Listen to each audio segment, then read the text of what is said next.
Hello everyone, this is Lucy05 and welcome to the Cobra Command Central toy review.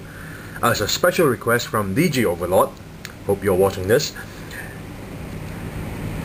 We're here to do the 25th anniversary G.I. Joe action figure review on the Cobra Bazooka Trooper.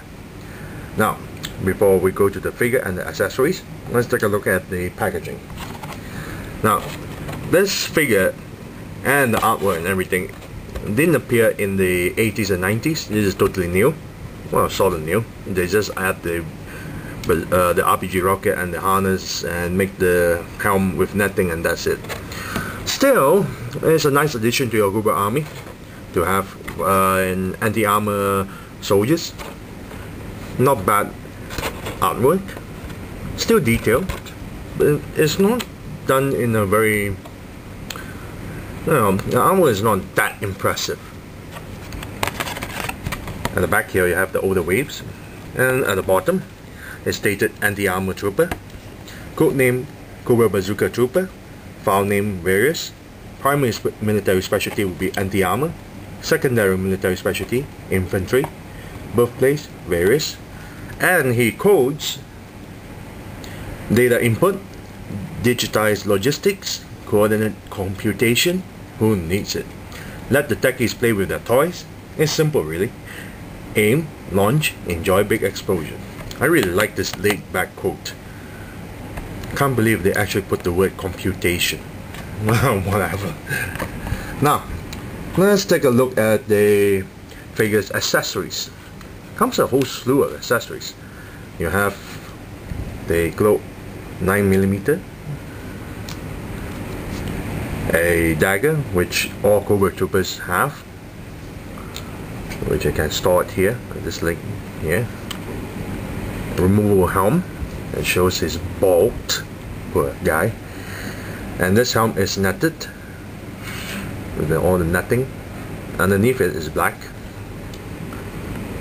Has a harness with all the magazine clips and everything, pouches on the side. And I have the stinger next to me. Here's a comparison. Because when I first got the Bazooka Trooper, I kept wondering to myself, isn't there supposed to be a gun holster at the back? How am I going to store this pistol? There's supposed to be a gun holster, right? Bought two more figures of the same figures, and the same result. They don't have the gun holster at the back.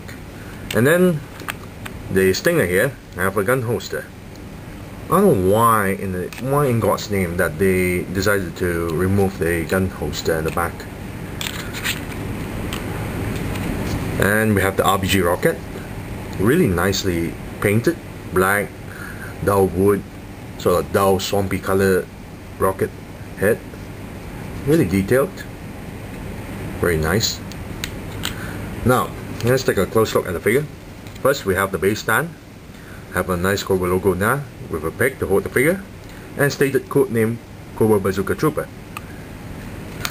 Now for articulation wise, it can turn 360 degrees, can't pivot the head up and down, same as the stinger driver I mean. Arms can turn 360 degrees, can spread all the way up and down, turn the elbow 360 degrees, bend the elbows back and forth, turn the wrist 360 degrees. Nice Cobra logo here, you can see it. Torso can turn 360 degrees, can't pivot back and forth due to the harness he's wearing, blocking it, hindering it. And the legs here is the thighs here are much more thicker compared to the stinger driver, because they have to reduce the thigh size a little bit, or the crotch. Yes, they reduce the pieces, the extra pieces at the crotch area, so he can bend all the way down. For the Bazooka Trooper and the normal Cobra Trooper, all their crotch are huge.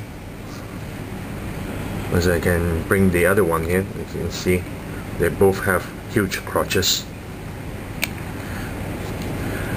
So when you bend the legs, it's up to this point only. You can spread the legs really far, double jointed knee.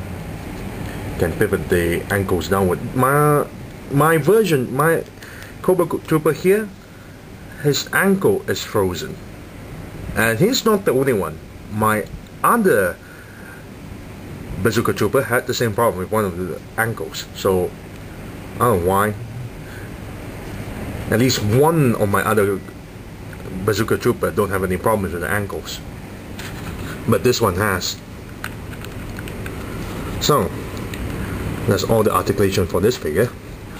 Color wise, Bazooka Trooper is colored in such a horrendous, sort of really bright blue color, and this is the original Cobra Trooper color with dark blue.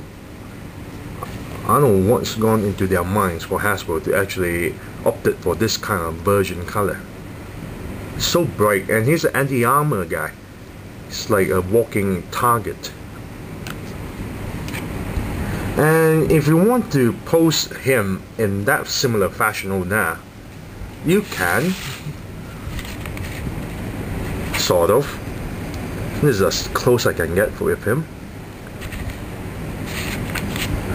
And if you try to bend his elbows and you think that the elbows don't go all the way in, you can try to bend on the other side.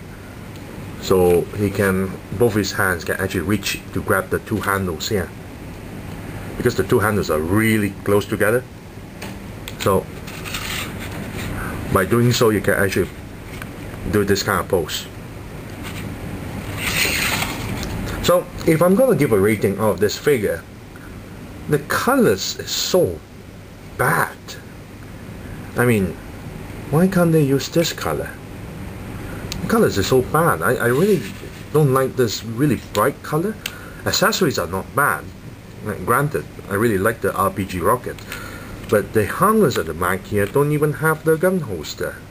So really, it really is bad when you can't even store this glow handgun into the figure's body or his harness, or there's no other holsters for it to place it. So that kind of sucked too. And posability wise, his crotch is too big to pose. He can bend, but you already seen that his legs just go as far as here. So posing him is can be a little bit of pain in the ass. So if I'm gonna give a rating of this, I like the RPG rocket. I already stressed enough about liking this RPG rocket, but the figure itself, I'm just gonna give it a 3 out of 10. So thank you all for watching, especially you, DG Overlord. This is Lucy05 signing off.